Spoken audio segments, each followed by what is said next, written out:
সাভার বাজারের অন্ধ মাইকওয়ালা মনির দেওয়ানকে এলাকার সবাই এক নামেই চেনেন।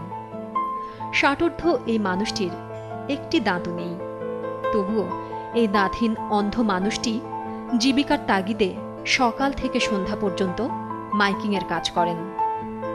এ থেকে যৎসামান্য যা আয় হয় তা দিয়েই চলে তার 6 জনের সংসার।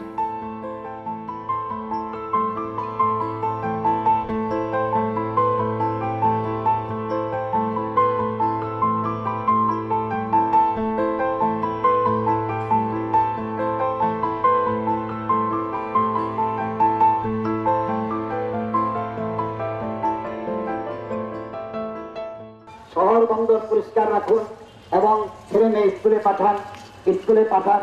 আপনার নাম আপনার সংসারের গৌরব। আপনার ছেলে মেয়ে স্কুলে না পাঠালে আপনার শিক্ষার হার বেশি হবে না। যেখানে সেখানে ময়লা ফেলবেন না। শোক সংবাদ, নিখোঁজ সংবাদ, হারানো বিজ্ঞপ্তি, দোকান শোরুমের প্রচার, যাত্রা প্রদর্শনী, নাটক, পুতুল নাচ, সার্কাস, নির্বাচনী প্রচার সহ পৌরসভার জনসচেতনতামূলক প্রচারে মনির দেওয়ানের ডাক পড়ে।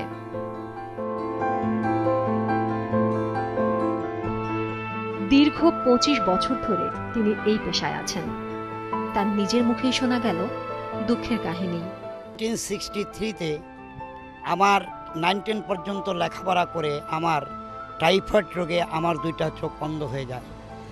এরপর আমার মুখের দাঁতগুলো জলবসন্ত রোগে পড়ে যায়। আসলো মুক্তিযোদ্ধার সময়। আমি মুক্তিযোদ্ধার সঙ্গে রাজবাড়ী ফরিদপুরে সহযোগিতা করি। আমার সার্টিফিকেট এবং কার্ড আছে। আমি মাইকিং করাটাই আমি কোনো কাজকর্ম না পাওয়াতে মাইকিং করাটাই আমার পেশা বা নেশা, এবং মাইকিং করে আমি আমার সংসার চালাই। মাত্র 19 বছর বয়সে মনির দেওয়ান অন্ধ হয়ে যান। অন্ধত্ব নিয়েও তিনি মুক্তিযুদ্ধে অংশ নিয়েছিলেন। মুক্তিযোদ্ধাদের সহযোগী হিসেবে তার সনদপত্রও আছে। দেশ স্বাধীনের পর যৎসামান্য লেখাপড়া নিয়ে চাকরির জন্য বিভিন্ন জায়গায় ধর্ণা দিয়েছেন, কিন্তু অন্ধ বলেই সবাই তাকে নিরাশ করেছে। পৈতৃক সূত্রে প্রাপ্ত সামান্য সম্পদও একসময় বেচে দিতে হয়। এক পর্যায়ে শুরু করেন মাইকিংয়ের কাজ। 7 বছর আগে জলবসন্তে সবকটি দাঁত হারালেও মনির দেওয়ানের মাইকিংয়ের ধার একটুও কমেনি। এখনো নিয়মিত তার ডাক পড়ে। একদিনে মাইকিং করে সর্বোচ্চ 200 থেকে 300 টাকা আয় করতে পারেন তিনি। এভাবেই কোনো রকমে জীবন কেটে যাচ্ছে সংগ্রামী এই মানুষটির। অন্ধ হয়েও তিনি সমাজের বোঝা নন।